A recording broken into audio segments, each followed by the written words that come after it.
بسم الله الرحمن الرحيم. الحمد لله والصلاة لأهلها. أما بعد،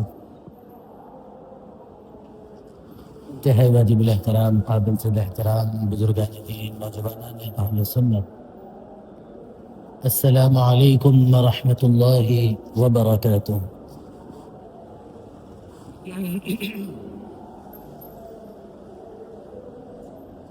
گزشتہ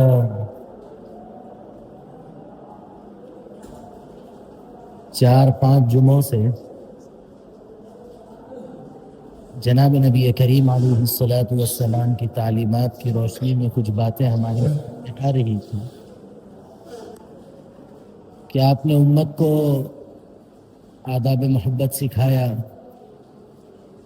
آپ نے امت کو جینے کا وہ سلیقہ عطا کیا جس سلیقے کو اپنانے کی وجہ سے آدمی اللہ کا قرب حاصل کر سکتا ہے۔ اور جناب نبی کریم علیہ الصلاۃ والسلام کی بعثت کے جو مقاصد تھے، آپ جن برائیوں کو ختم کرنے کے لیے اس دنیا میں تشریف لائے تھے، اگر اس کو اپنا کر اگر آدمی اپنی زندگی گزارتا ہے تو پھر اس کا شمار ان لوگوں میں ہونے لگتا ہے جن کو ہم اللہ کے ولی کے نام سے یاد کرتے ہیں۔ اللہ کا ولی کون ہوتا ہے؟ اگر میری زندگی کے اندر جناب نبی کریم علیہ الصلاۃ والسلام کی تعلیمات نہیں ہے اور میں اپنے کچھ شعبدہ بازیاں بتا کر اپنے آپ کو ولیوں سے اگر جوڑتا ہوں تو میں سراسر دھوکہ باز، فریبی اور جالساز ہوں۔ اگر میری زندگی کے اندر جناب نبی کریم علیہ الصلاۃ والسلام کی تعلیمات موجود ہے، میرے سر کے بال سے لے کر پیر کے ناخن تک سنتوں سے مزین زندگی ہے، اگر مجھ سے کچھ ایسی باتیں ظاہر ہوتی ہے جو عموماً عام لوگوں سے وہ چیزیں ممکن نہیں ہیں، تو پھر اس چیز کو کرامت کہا جاتا ہے۔ ایک شخص کی زندگی کے اندر اگر تعلیمات نبوی نہیں ہے اور اس سے کچھ انوکھی باتیں ظاہر ہو تو اس کو کرامت سے تعبیر نہیں کرتے، بلکہ اس کو شعبدہ بازی، جادوگری سے تعبیر کرتے۔ جو لوگ اللہ کے ولی بنے، اللہ سے اپنا تعلق مضبوط کیے، جن کو آج ہم اولیاء اللہ کے نام سے جانتے ہیں، اور قرآن کریم میں بھی الا ان اولیاء اللہ لا خوف علیہم ولا هم یحزنون کے نام سے یاد کیا گیا، ان کا تذکرہ اس طور پر کیا گیا۔ اب ایک ولی کے ولی بننے کے لیے جو چیزیں درکار ہے، وہ سب سے پہلی چیز جو ہے وہ تقوی ہے۔ تقوی کس چیز کا نام ہے؟ آپ گھر بار کو چھوڑ کر، اپنے بیوی بچوں کے حقوق کو چھوڑ کر اللہ اللہ کرنے کا نام ہے؟ نہیں، بلکہ تقوی نام ہے اللہ کی اطاعت و فرمانبرداری کے ساتھ جو حقوق ہم پر لازم کیے گئے ہیں، ماں باپ کے حقوق، اولاد کے حقوق، بھائی بہنوں کے حقوق، پڑوسی کے حقوق، رشتہ داروں کے حقوق، ان حقوق کو تعلیمات نبوی کے مطابق نبھانے کا نام تقوی ہے۔ اگر کوئی آدمی صرف مسجد کی پہلی صف کو پکڑ کر اللہ اللہ کہنے کو اگر کافی سمجھتا ہے تو وہ آدمی دھوکے میں ہے۔ حقوق کی ادائیگی سے اگر پیچھے ہٹتا ہے تو پھر کر اللہ کے یہاں وہ پکڑ کا سبب بنتا ہے۔ اور پھر جو چیز اللہ کی قربت آسان کرتی ہے وہ چیز ہے سچائی۔ آدمی جھوٹ سے بچے، سچائی کو اپنائے۔ آپ حضرت پیران پیر رحمۃ اللہ علیہ کا وہ واقعہ بار بار سنتے ہیں کہ ان کی ماں نے جب سفر میں جا رہے تو نصیحت کی کہ سچائی سے کام لو، تو انہوں نے کس طرح سچائی سے کام لیا اور ڈاکوؤں کے حوالے وہ اشرفیہ کی۔ یہ واقعہ ہم سنتے ہیں بار بار، لیکن اس سے سبق کیا ملتا ہے؟ آج ان کی اس کم عمری اور کم سنی سے جو ان کی تربیت ہوئی سچائی کی، حلال رزق کی، اس کی وجہ سے آج اللہ نے ان کو اس مرتبے پر پہنچایا کہ آج ہمارے معاشرے کے اندر جب کسی پیر کا نام آتا ہے تو سب سے پہلا نام جو ہمارے ذہنوں میں آتا ہے وہ حضرت پیران پیر رحمۃ اللہ علیہ کا آتا ہے۔ وجہ کیا تھی؟ انہوں نے کوئی بہت ساری کرامتیں بتائی؟ کیا انہوں نے آسمان میں اڑ کر بتایا؟ کیا کیا؟ انہوں نے جناب نبی کریم علیہ الصلاۃ والسلام کی تعلیمات پر عمل کر کے امت کو کچھ ایسی تعلیمات اور امت کو کچھ ایسی زندگیاں اور کچھ نمونہ پیش کیا جس کو دیکھ کر دنیا یہ مان گئی کہ آپ واقعتاً اللہ کے ولی تھے۔ اولیاء اللہ کے تذکرے سے ان کے کرامتوں کے تذکروں سے ہم کو صرف کرامتوں پہ نہیں آنا ہے، بلکہ ان کی اس زندگی پر جانا ہے جس زندگی نے ان کو یہاں تک پہنچایا ہے، اور وہ زندگی صاف صاف نظر یہ آتی ہے کہ وہ جناب نبی کریم علیہ الصلاۃ والسلام کے احکامات پر عمل، اللہ کے حکم کی تعمیل میں نظر آتی ہے۔ اگر اس چیز سے اگر آدمی آگے بڑھتا ہے تو آج بھی کوئی ہمارے پاس اتنے بھی ہم دور نہیں ہے کہ ہم اگر ان چیزوں کو اپنائیں گے تب بھی اللہ کی قربت حاصل نہیں ہوگی، ایسا نہیں ہے، بلکہ آج بھی اگر امت کا طبقہ اگر ان چیزوں کو اپناتا ہے تو اللہ کی قربت نصیب ہوتی ہے۔ جب اللہ کی قربت نصیب ہوتی ہے کسی بندے کو تو سب سے پہلے اس کے دل کے اندر جو چیز پیدا ہوتی ہے وہ یہ کہ جب وہ نیکی کرتا ہے تو اس کو اس نیکی سے خوشی ہوتی ہے، اور جب کوئی برائی اس سے سرزد ہو جاتی ہے، جب کوئی وہ گناہ کر بیٹھتا ہے تو اس کا دل رو بیٹھتا ہے کہ میں نے کیا کیا۔ اس کا دل توبہ کی طرف جاتا ہے۔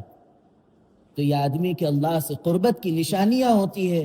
اور ایک چیز یہ یاد رکھیے کہ اگر ہمارے کو نیکیوں پر خوشی محسوس نہیں ہوتی تو پھر ہمارے لیے ایک لمحہ فکر ہے کہ آج ہم کہاں آ کر کھڑے ہو گئے۔ آپ چھوٹی چھوٹی چیزوں پر غور کیجئے کہ آج اگر ہم جمعے کے دن آئے اور جمعے سے پہلے کی سنتوں کی بھی توفیق ہوئی، جمعے کے بعد والی سنتوں کی بھی توفیق ہوئی، اور پھر سورہ کہف کی بھی توفیق ہوئی، اور اسی طرح درود شریف کی بھی توفیق ہوئی، تو ہمارا دل اس وقت کیا کہہ رہا ہے؟ میں بہت بڑا ولی بن گیا، یہ ذہن میں آ رہا ہے؟ یا یہ آ رہا ہے کہ اللہ کا احسان ہے آج اللہ نے اپنی عبادت کی توفیق مجھے عطا فرمائی؟ اگر اس طریقے کا ذہن ہمارا بنتا ہے تو پھر یہ یاد رکھیے کہ اولیاء اللہ کا تذکرہ، اولیاء اللہ کی زندگیاں ہمارے لیے فائدہ مند ثابت ہوں گی۔ اگر بس چند کرامتوں کا تذکرہ کر کے، چند بہت بڑائیوں کا تذکرہ کر کے اگر ہم اپنے وقت کو گزار لیں گے، وقت کو مکمل کر لیں گے، تو پھر فائدہ کیا ہے؟ ہم کیا کریں؟ اگر کل اللہ کے پاس اگر ہم پہنچیں گے، اللہ ہم سے ہرگز یہ نہیں پوچھیں گے تم اولیاء اللہ کی کرامتیں کیوں نہیں سن کے آئے، بلکہ یہ سوال کیا جائے گا کہ ہم ان کے نقش قدم پر کیوں نہیں چلے۔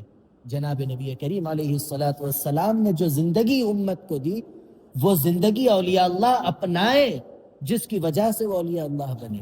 اگر آج ہم اس سے پہلو تہی کرتے ہیں، پس و پیش ہوتے ہیں، آگے پیچھے ہوتے ہیں، تو پھر یاد رکھیے کہ یہ زندگیاں ہمارے لیے کوئی فائدہ مند نہیں ہوگی۔ اولیاء اللہ کی زندگیوں کو پڑھیے، جناب نبی کریم علیہ الصلاۃ والسلام کی زندگی کو پڑھیے، اس سے جو ہمارے لیے عمل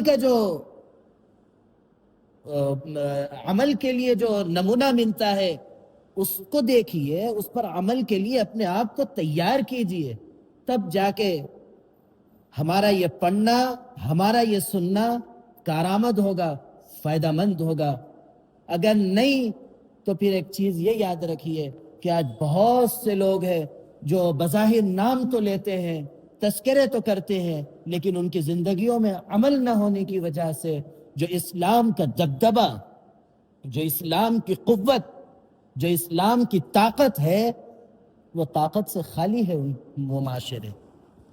آج جن لوگوں نے اپنایا جناب نبی کریم علیہ الصلاۃ والسلام کی سیرت کو، آپ کی تعلیمات کو، آج ان کی زندگیاں دیکھیے کہ ان کے سامنے طاقت کی کوئی حیثیت نہیں ہے۔ آج ہم اتنے کمزور ہو گئے کہ اگر کوئی ہم کو تھوڑا سا دھمکا دیا، ایسے بھاگتے ہیں کہ براق کو پیچھے چھوڑ دے۔ اتنی بزدلی کیوں آئی؟ اس کی وجہ یہی ہے کہ ہمارے دلوں کے اندر ایمان کی کمزوری، جناب نبی کریم علیہ السلام سے محبت کی کمی ہے، جس کی وجہ سے آج ہمارے اندر وہ مضبوطی نہیں ہے کہ آنے والے حالات کا مقابلہ کیا جائے۔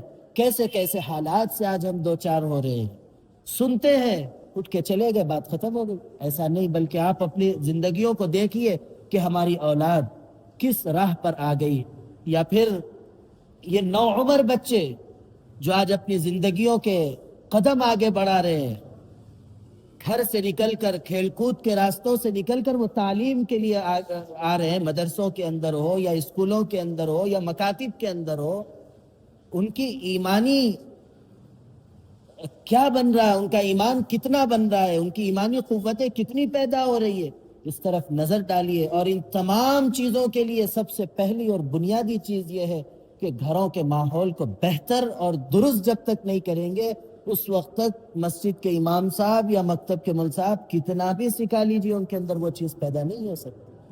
آپ گھروں کے اندر بے حیائی، بے راہ روی کو رکھیں گے اور مسجد کے اندر اس کو دینداری سیکھنے کے لیے بھیجیں، کیسے پیدا ہوگا؟ زیادہ تر وقت اس کا گھر میں گزرتا۔ اگر گھر کے اندر وہ اس گندے ماحول کے اندر، ایسا ماحول جو اللہ کو ناپسند، جناب نبی کریم علیہ السلام اس ماحول کو ختم کرنے کے لیے اس دنیا میں تشریف لائے تھے، اس ماحول کو اگر ہم اپنے گھروں میں رکھیں گے تو پھر کس طرح ہم یہ امید رکھیں گے کہ میرا بیٹا میرا فرما بردار ہوگا، میرا بیٹا اللہ کا اطاعت گزار ہوگا، جناب نبی کریم علیہ السلام کا فرما بردار ہوگا؟ کس طریقے سے امید رکھیں؟ اس لیے اچھے ہونے کے لیے، اپنے معاشرے کو بہتر اور درست بنانے کے لیے پہلا قدم یہ اٹھانا ہے کہ ہم اپنے گھروں سے ماحول کو درست کریں، اولیاء اللہ کی ان زندگیوں کو پڑھیں، بچوں کو سنائیں اور ان کے اندر عمل کے لیے ان کو تیار کرے۔ اور اسی طرح جناب نبی کریم علیہ السلام کی زندگیوں کو ان کے سامنے پڑھے، حضرات صحابہ کی زندگیوں کو پڑھے، تاکہ ان کے اندر ایمانی جذبہ پیدا ہو۔ یہ کیا مردہ دلی سے جو صبح اسکول کو گئے، عصر میں آئے، تھک تھکا کے بیٹھے، تھوڑا کھانا وانا کھا کے ٹیوشن گئے، اس کے بعد آئے سو گئے، کیا کر رہے ہیں، کیا زندگی گزار رہی، ماں باپ کو کیا احساس ہو رہا، اولاد کیا کر رہی، کچھ نہیں، تو ایسا تھوڑی چلے گی زندگی۔ آج وہی یہ بے راہ روی ہے جس کی وجہ سے آج وہ لوگ ہم پر غلبہ حاصل کر رہے ہیں جن کی کوئی حیثیت نہیں تھی،